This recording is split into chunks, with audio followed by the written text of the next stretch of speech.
Good evening. My name is Joel Ruiz, My name is Jacob Sakor. and we're a part of a team of four presenting on the jet fuel lubricated roller element bearing feasibility analysis for Triumph.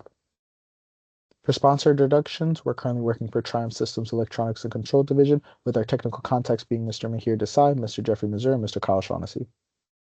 Now, let's rethink bearing lubrication. Can jet fuel be a viable replacement to traditional oil-based lubricants? Currently, industries rely on two types of bearing lubrication, oil lubricated and grease packed. While both are effective for their specific applications, they come with trade-offs.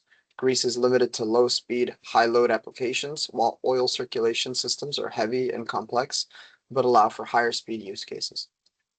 The use of jet fuel as a lubricant allows us to simplify an entire system.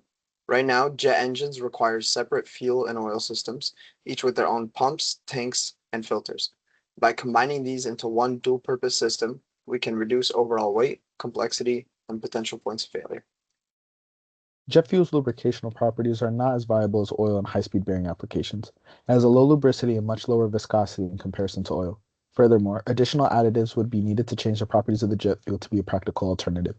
This would result in either two different fuels being needed, regular jet fuel for combustion and jet fuel with additives for lubrication, or the entire system would have to undergo a study to see if it's more feasible for the entire system to use traditional jet fuel or jet fuel with further additives. To evaluate feasibility, we modeled two high-speed hybrid roller element bearings in SOLIDWORKS, the tapered roller bearing and angular contact ball bearing.